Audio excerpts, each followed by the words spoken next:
The sandstorm obscured everything: sight, breath, thought, motion. The roar of it alone was disorienting, sounding like it came from everywhere at once, as if the universe were composed of noise and this was its chaotic center.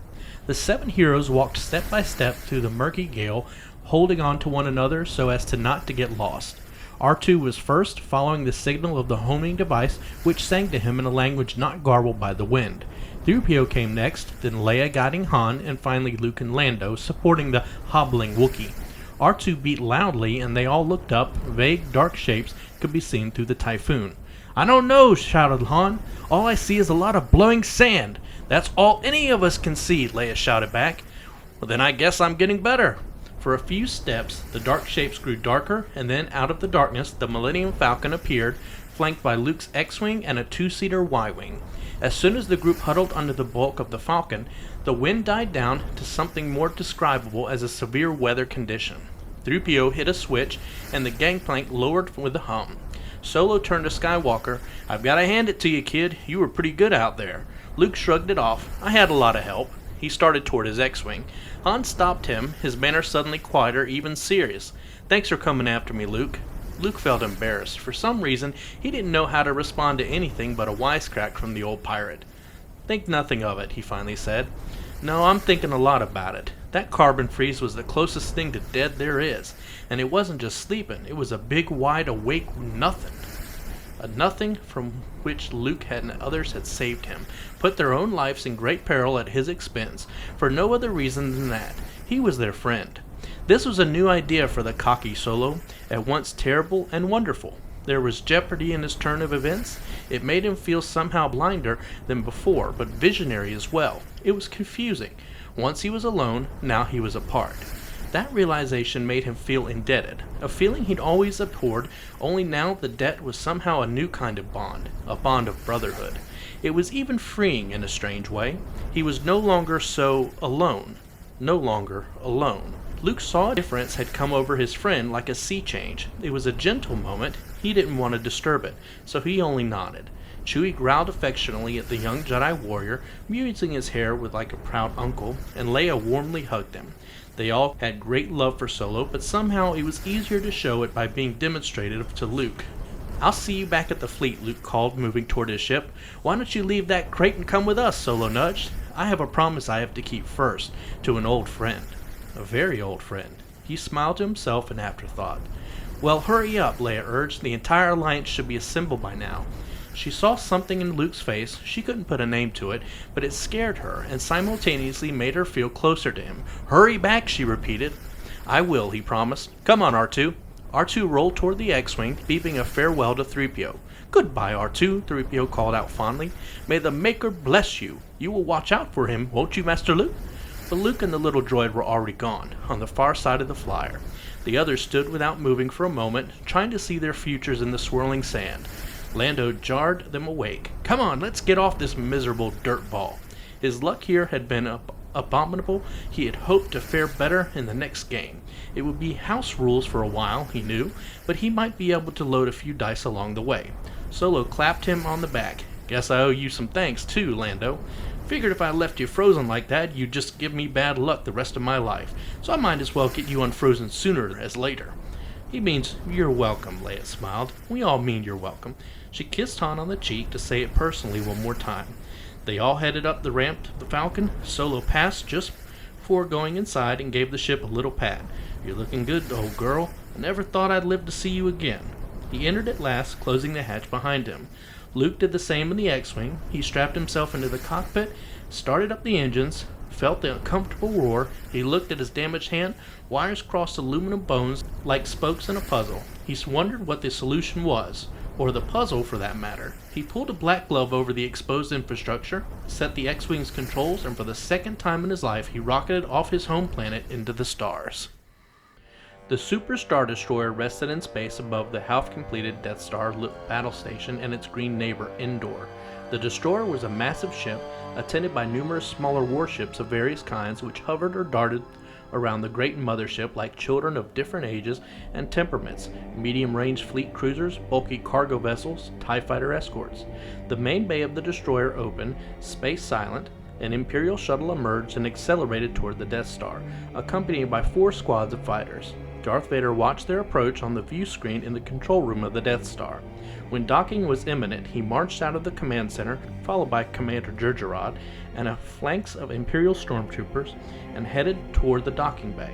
He was about to welcome his master. Vader's pulse and breathing were machine-regulated so he could not quicken, but something in his chest became more electric around his meetings with the Emperor. He could not say how.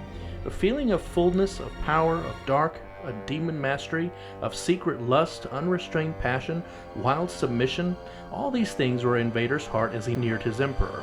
These things and more. When he entered the docking bay, thousands of Imperial troops snapped to attention with a momentous clap. The shuttle came to rest on the pod, its ramp lowered like a dragon jaw, and the Emperor's royal guard ran down, red robes flapping, as if they were licks of flame shooting out the mouth to herald the angry roar. They poised themselves as watchful guard in 2 lethal rows beside the ramp. Silence filled the great hall. At the top of the ramp, the Emperor appeared. Slowly he walked down. A small man was he, shriveled with age and evil. He supported his bent frame on a gnarled cane, and covered himself with a long hooded robe, much like the robe of the Jedi, only black. His shrouded face was so thin of flesh it was nearly a skull. His piercing yellow eyes seemed to burn through all that which they stared. When the Emperor reached the bottom of the ramp, Commander Jerjerrod, his generals, and Lord Vader all kneeled before him. The Supreme Dark Ruler beckoned to Vader and began walking down the row of troops. "Rise, my friend. I would talk with you." Vader rose and accompanied his master. They were followed in procession by the Emperor's courtiers, the Royal Guard, Jerjerrod, and the Death Star Elite Guard, with mixed reverence and fear. Vader felt complete at the Emperor's side. Though the emptiness at his core never left him, it became a glorious emptiness in the glare of the Emperor's cold light, an exalted void that could encompass the universe, and someday would encompass the universe when the Emperor was dead. For that was Vader's final dream, when he learned all he could of the dark power from this evil genius, to take that power from him, seize it and keep its cold light as his own core, kill the Emperor and devour his darkness and rule the universe, rule with his son at his side. For that was his other dream, to reclaim his boy, to show Luke the majesty of this shadow force, why it was so potent, why he'd chosen rightly to follow its path. And Luke would come with him, he knew. That seed was sown. They would rule together, father and son.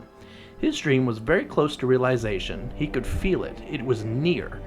Each event fell into place as he nudged it with Jedi subtlety, as he pressed with delicate dark strength. "The Death Star will be completed on schedule, my master," Vader breathed. "Yes, I know," replied the Emperor. "You have done well, Lord Vader. And now I sense you wish to continue your search for the young Skywalker." Vader smiled beneath his armored mask. The Emperor always knew the sense of what was in his heart, even if he didn't know the specifics. "Yes, my master." "Patience, my friend," the Supreme Ruler cautioned. "You always had difficulty showing patience. In time, he will seek you out, and when he does, you must bring him before me. He has grown strong. Only together can we turn him to the dark side of the Force." "Yes, my master." Together they would corrupt the boy, the child of the Father, great dark glory, for soon the old Emperor would die, and though the galaxy would bend from the horror of that loss, Vader would remain to rule with young Skywalker at his side, as it was always meant to be. The Emperor raised his head a degree, scanning all the possible futures. "Everything is proceeding as I have foreseen." He, like Vader, had plans of his own, plans of spiritual violation, the manipulation of lives and destinies. He chuckled to himself, savoring the nearness of his conquest, the final seduction of the young Skywalker. Luke left his X-Wing parked at the edge of the water and carefully picked his way through the adjoining swamp. A heavy mist hung in layers about him. Jungle steam, a strange insect flew at him from out of a cluster of hanging vines, fluttered madly about his head, and vanished. In the undergrowth something snarled. Luke concentrated momentarily. The snarling stopped. Luke walked on. He had terribly ambivalent feelings about this place. Dagobah, his place of tests, of training to be a Jedi. This was where he truly learned to use the Force, to let it flow through him to whatever end he directed it. So he'd learn how caretaking he must be in order to use the Force well. It was walking on light, but to a Jedi it was as stable as an earthen floor. Dangerous creatures lurked in this swamp, but to a Jedi none were evil. Voracious quicksand mires waded still as pools, tentacles mingle with the hanging vines. Luke knew them all now. They were all part of the living planet, each integral to the force of which he too was a pulsing aspect. Yet there were darker things here, as well. Unimaginably dark reflections of the dark corners of his soul. He'd seen these things here. He'd run from them, he'd struggle with them, he'd even face them, he'd vanquish some of them. But some still cowered here, these dark things. He climbed around a barricade of gnarled roots, slippery with moss. On the other side, a smooth, unpeded path led straight in the direction he wanted to go. But he did not take it. Instead, he plunged once more into the undergrowth. High overhead, something black and flapping approached, then veered away. Luke paid no attention, he just kept walking. The jungle thinned a bit. Beyond the next bog, Luke saw it. The small, strangely shaped dwelling, its odd little windows shedding a warm yellow light in the damp rainforest. He skirted the mire and, crouching low, entered the cottage. Yoda stood smiling inside, his small green head clutching his walking stick for support. "Waiting for you, I was," he nodded. He motioned Luke to sit in a corner. The boy was struck by how much more frail Yoda's manner seemed. A tremor to the hand, a weakness to the voice. It made Luke afraid to speak, to betray his shock at the old master's condition. "That face you make," Yoda crinkled his tired brow cheerfully. "Look I so bad to young eyes?" He tried to conceal his woeful countenance, shifting its position in the cramped space. "No, master, of course not." "I do. Yes, I do," the tiny Jedi Master chuckled gleefully. "Sick I've become. Yes, old and weak." He pointed a crooked finger at his young pupil. "When 900 years old you reach, look as good you will not." The creature hobbled over to his bed, still chuckling, and with great effort lay down. "Soon will I rest. Yes, forever sleep. Earned it, I have." Luke shook his head. "You can't die, Master Yoda. I won't let you." "Trained well and strong with the Force are you, but not that strong. Twilight is upon me, and soon night must fall. That is the way of things, the way of the Force." "But I need your help," Luke insisted. "I want to complete my training." The great teacher couldn't leave him now. There was too much still to understand, and he'd taken so much from Yoda already, and as yet given back nothing. He had much he wanted to share with the old creature. "No more training do you require," Yoda assured him. "Already know you that which you need." "Then I am a Jedi?" Luke pressed. No, he knew he was not. Not quite. Something still lacked. Yoda wrinkled up his wizened features. "Not yet. One thing remains. Vader. Vader you must confront. Then, only then, a full Jedi will you be. And confront him you will, sooner or later." Luke knew this would be his test. It could not be otherwise. Every quest had its focus, and Vader was inextricably at the core of Luke's struggle.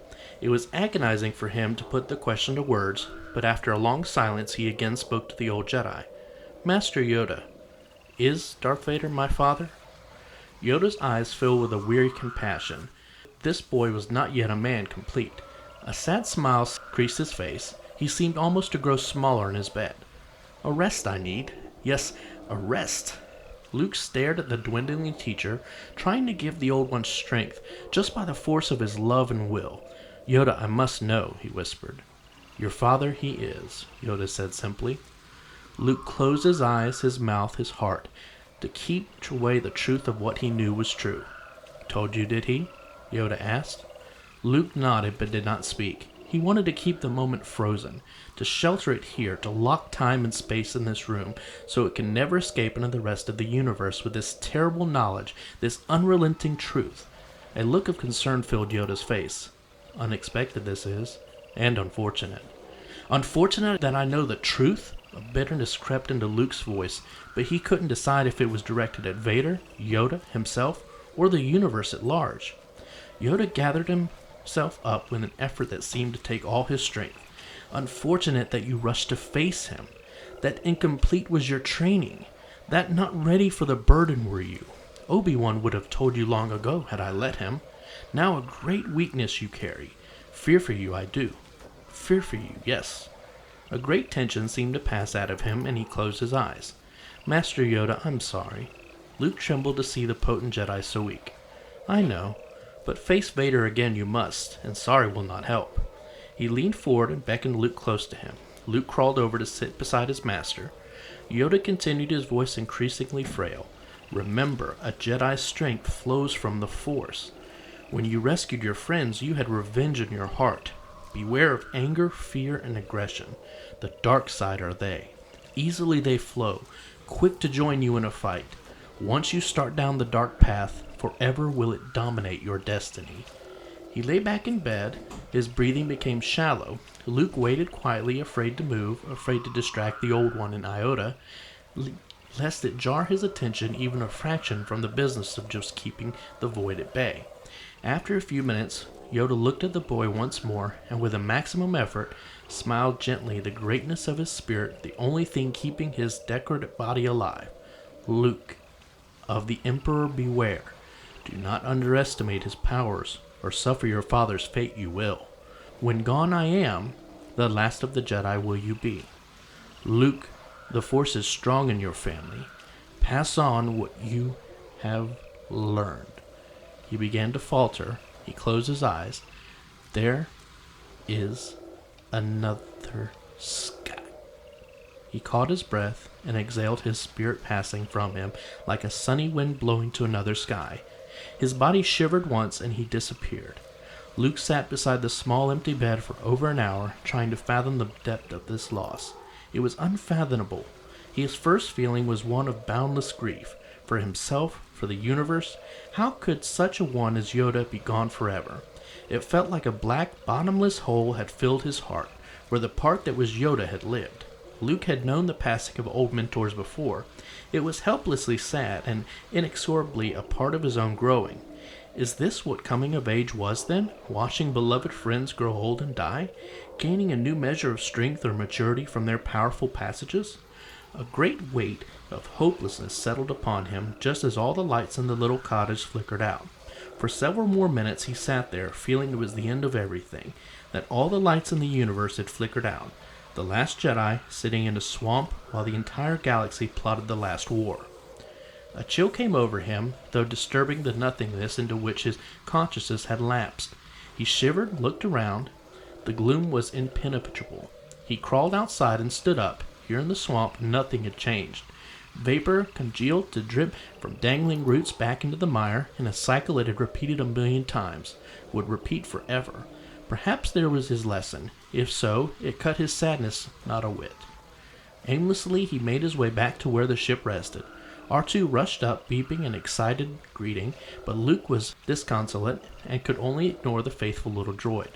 R2 whistled a brief condolence, then remained respectfully silent. Luke sat dejectedly on a log, put his head to his hands, and spoke softly to himself. I can't do it.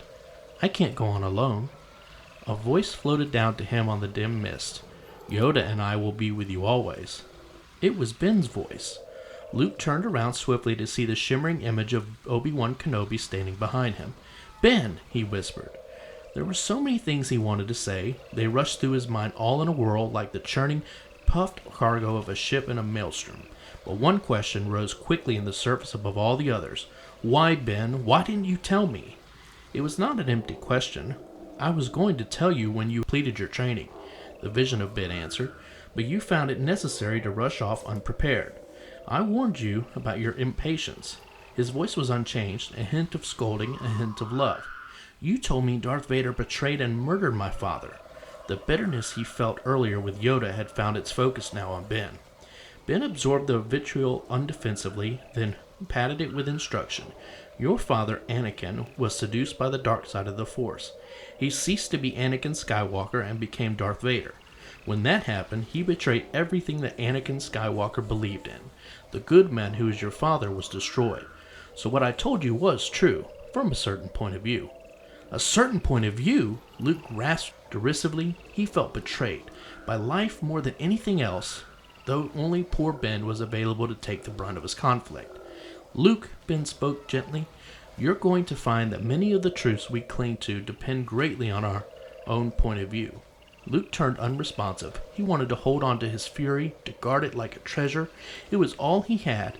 He would not let it be stolen from him, as everything else had been stolen. but already he felt it slipping, softened by Ben's compassionate touch.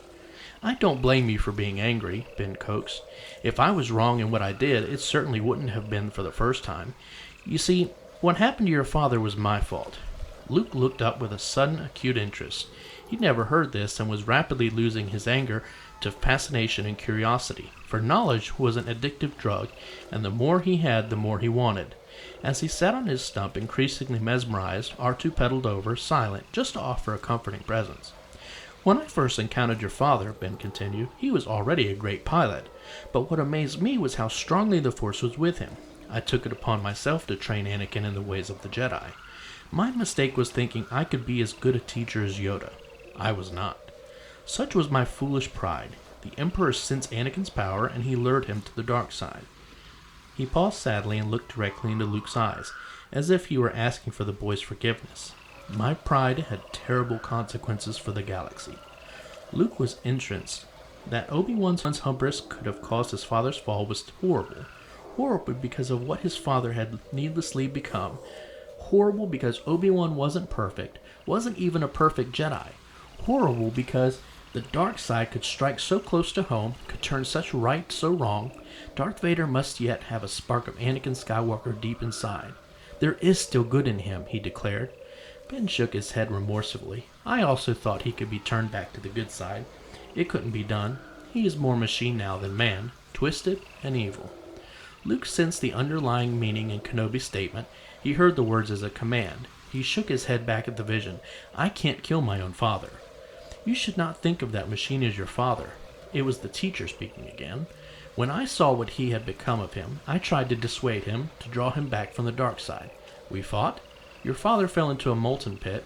When your father clawed his way out of that fiery pool, the change had been burned into him forever. He was Darth Vader, without a trace of Anakin Skywalker. Irredeemably dark, scarred, kept alive only by machinery and his own black will." Luke looked down at his own mechanical right hand. "I tried to stop him once. I couldn't do it." He would not challenge his father again. He could not. "Vader humbled you when you first met him, Luke, but that experience was part of your training. It taught you, among other things, the value of patience. Had you not been so impatient to defeat Vader then, you could have finished your training here with Yoda. You could have been prepared. But I had to help my friends." "And did you help them?" "It was they who had to save you. You achieved little by rushing back prematurely, I fear." Luke's indignation melted, leaving only sadness in its wake. "I found out Darth Vader was my father," he whispered. "To be a Jedi, Luke, you must confront and then go beyond the dark side. The side that your father couldn't get past. Impatience is the easiest door for you like your father. Only your father was seduced by what he found on the other side of the door, and you have held your firm. You're no longer so reckless now, Luke. You are strong and patient, and you are ready for your final confrontation." Luke shook his head again as the implications of the old Jedi speech became clear. "I can't do it, Ben." Obi-Wan Kenobi's shoulders slumped in defeat. "Then the Emperor has already won. You are our only hope." Luke reached for alternatives. "Yoda said I could train another to—" "The other he spoke of is your twin sister." The old man offered a dry smile. "She will find it no easier than you to destroy Darth Vader." Luke was visibly jolted by this information. He stood up to face this spirit. "Sister? I don't have a sister." Once again, Obi-Wan put a gentle inflection in his voice to soothe the turmoil brewing in his young friend's soul. "To protect you both against the Emperor, you were separated when you were born. The Emperor knew, as I did, that one day, with the Force on their side, Skywalker's offspring would be a threat to him. For that reason, your sister has remained safely anonymous." Luke resisted this knowledge at first. He neither needed nor wanted a twin. He was unique. He had no missing parts, save the hand whose mechanical replacement he now flexed tightly. Pawn in a castle conspiracy? Cribs mixed? Siblings switched and parted and whisked away to different secret lives? Impossible. He knew who he was. He was Luke Skywalker, born to a Jedi-turned-Sith Lord, raised on a Tatooine sand farm by Uncle Owen and Aunt Beru, raised in a life without frills, a hard-working, honest pauper, because his mother... What was it about his mother? What had she said? Who was she? What had she told him? He turned his mind inward to a place and time far from the damp soil of Dagobah, to his mother's chamber, his mother, and his sister. His sister! Leia! Leia's my sister, he exclaimed, nearly falling over the stump. Your insight serves you well. Ben nodded. He quickly became stern, though. Bury your feelings deep down, Luke. They do you credit, but they could be made to serve the Emperor.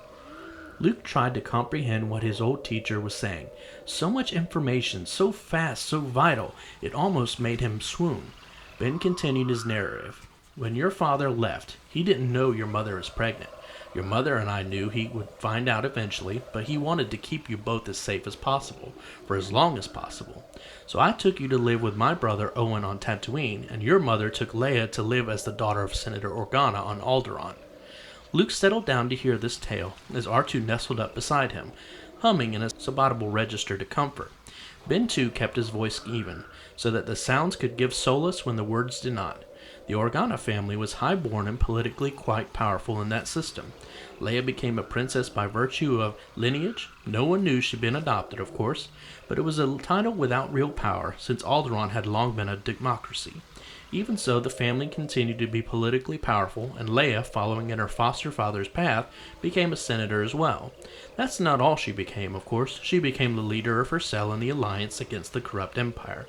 And because she had diplomatic immunity, she was a vital link for getting information to the rebel cause. That's what she was doing when her path crossed yours, for her foster parents had always told her to contact me on Tatooine if her troubles became desperate. Luke tried sorting through this multiplicity of feelings. The love he'd always felt for Leia, even from afar, now had a clear basis. But suddenly he was feeling protective toward her as well, like an older brother, even though for all he knew she might have been his elder by several minutes. But you can't let her get involved now, Ben, he insisted. Vader will destroy her. Vader, their father, perhaps Leia could resurrect the good in him. She hasn't been trained in the ways of the Jedi the way you have, Luke, but the Force is strong with her, as it is with all of your family. That is why her path crossed mine, because the Force in her must be nourished by a Jedi. You're the last Jedi now, Luke, but she returned to us, to me, to learn and grow, because it was her destiny to learn and grow, and mine to teach. He went on more slowly, each word deliberate, each pause emphatic. You cannot escape your destiny, Luke. He locked his eyes on Luke's eyes and put much of his spirit as he could into the gaze, to leave it forever imprinted on Luke's mind. Keep your sister's secret identity, for if you fail, she is truly our last hope. Gaze on me now, Luke. The coming fight is yours alone, but much will depend on its outcome, and it may be that you can draw some strength from my memory. There is no avoiding the battle, though. You can't escape your destiny. You will have to face Darth Vader again.